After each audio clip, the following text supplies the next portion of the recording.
Сонымен жаңа тас ғасыры неолит. Неолитте қандай өзгерістер болды? Бүгінгі сабағымызда қарастырып көрелік. Неолиттің ең басты өзгерісі адамдар иемденуші шаруашылықтан өндіруші шаруашылыққа ауыса бастады. Иемденуші шаруашылық дегеніміз дайын өнімді иелену.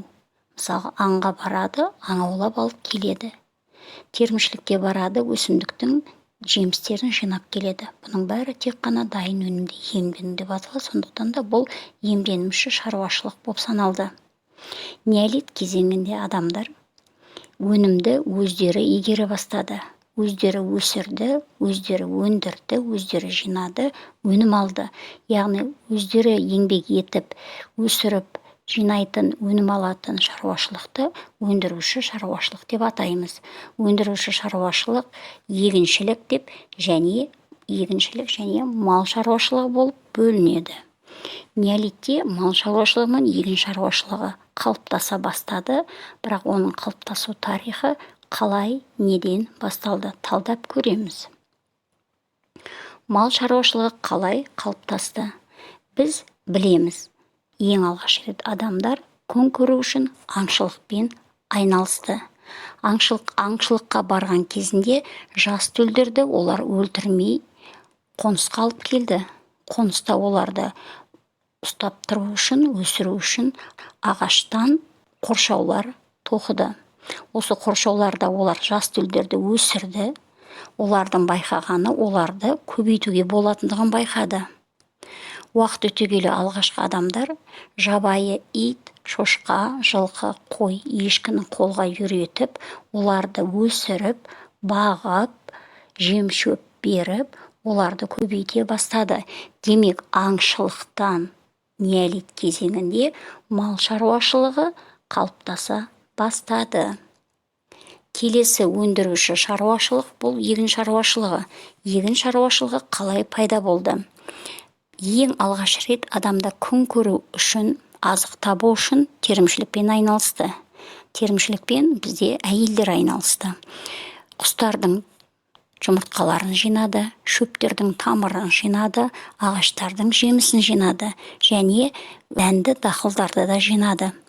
Олар өздерінің жинап келген дәндерінің жерге түскен бөлігінен дәл сол дәннің өсіп шығатындығын байқады. Байқай отырып, олар сол дәнді тәжірибе ретінде жерге егіп көрді. Осылайша олар дәнді жерге ексең, одан өнім алатындығын байқады. Енді дәнді дақылдарды көптеп еге бастады. Дәнді дақылдарды егіп және оны жинау үшін тас орақтарды ойлап тапты. Жинаған дәнді уату үшін, ұнтақтау үшін дәніккішті ойлап тапты. Нәтижесінде терімшілік бізде егін шаруашылығының неолит кезеңінде қалыптасуына алып келді. Егіншіліктің неолит кезеңінде мал шаруашылығы адамдардың өмірін жақсартты.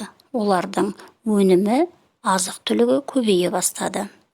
Неолит кезеңіндегі өндіруші шаруашылық адамдардың өмірін жақсарта алды ма? Иә, біріншіден олар табиғатқа тәуелділіктен құтылды. Артық азық-түлігі пайда болды және бір қоныста ұзақ уақыт тұрақтады. Аңшылық кезінде алғашқы адамдар бір жерден аңдар екінші жерге қоныс аударған кезде солармен бірге қоныс аударып отыратын болатұғын. Енді олар мал өсіріп, егін егіп, тұрақтарда қоныстана бермей ұзақ уақыт қоныстанып тұрды. Неолит кезеңінде тағы бір өзгеше бір жаңалық, ол адамдардың ұжымға бірігуі. Біз сендермен білетін едік, адамдардың алғашқы ұжымы тобыр деп аталды. Екінші адамдардың алғашқы ұжымы ру деп аталды. Руға өзара туысқан адамдары біріккен еді. Неолит кезеңінде бірнеше ру тайпаға бірікті. Ол тайпаны ақсақалдар басқарды. Ақсақалдар тайпаны бір өзі басқарған жоқ, олар ақсақалдар кеңесін құрды, яғни бірнеше үлкен, жасы үлкен, тәжірибесі мол адамдардан құрылған ақсақалдар кеңесін құрды. Бұл кеңес аңшылық мәселесін, егіншілік мәселесін, яғни тайпаның шаруашылық мәселелерін шешіп отырды. Сонымен қатар ақсақалдар кеңесі тайпа ішінде туындайтын даулы мәселелерді шешті. Тайпаның ережесі болды. Осы ережені бұзған адамдарға жаза қолданылды. Ең ауыр жаза ол тайпадан қуылу болды. Неолит кезеңінде алғашқы қауымдық қоғамда адамдардың ортасынсыз, қоғамдық ортасынсыз өмір сүру, тірі қалу, өзін өзі қорғау, жеке өзі ғана өте қиын болды. Сондықтан да тайпада өмір сүру олар үшін өте маңызды болды. Неолит кезеңінің басты жаңалықтарын қорытындылайтын болсақ, неолит кезеңінің ең басты жаңалығы бұл қыш құмыра жасау. Біз білеміз, олар тасбақаның қабыршақтарын, мал сүйегінің, бас сүйектерін, жемістердің қалың қабыршақтарын олар ыдыс ретінде пайдаланды. Енді олар ыдысты саз балшықтан жасауды үйренді. Саз балшықтан жасады құмыраларды астық, дәнді дақылдарды, азық-түліктерді сақтады. Құмыраларды саз балшықтан жасап, және олар оны отқа күйдірсе, оның сынбайтындығын, езіліп, еріп кетпейтіндігін байқады. Нәтижесінде олар қыш құмыраны күнделікті өмірде кеңінен пайдалана бастады. Неолиттің екінші басты жаңалықтарын бірі тоқыма станогын ойлап тапты. Яғни малдардың жүнінен олар жіп тоқып, киім тоқуды, жіп иіріп, киім тоқуды үйрене бастады. Бұл да неолиттің керемет жаңалықтарының бірі еді. Үшінші, егін шаруашылығының қалыптасуына байланысты олар дәніккіш ойлап тапты. Дәніккіш дегеніміз жалпақ тастың бетінде дәндерді қойып, оны домаланған тастармен үгіту процесі жүргізілді. Төртінші жаңалығымыз, бірнеше ру тайпаға бірікті.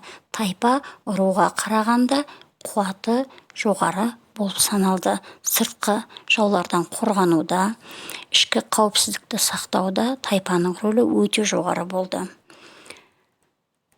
Сабағымызды қорытындылай келе, экранда екі сурет берілген. Екінші сурет пенен бірінші суреттің айырмашылығы қандай? Тапсырма. Бірінші, екінші суреттің қайсысы? Нөмірі нешінші сурет өндіруші шаруашылыққа жатады, және нөмірі нешінші сурет иемденуші шаруашылыққа жатады? Айқындап көрелік.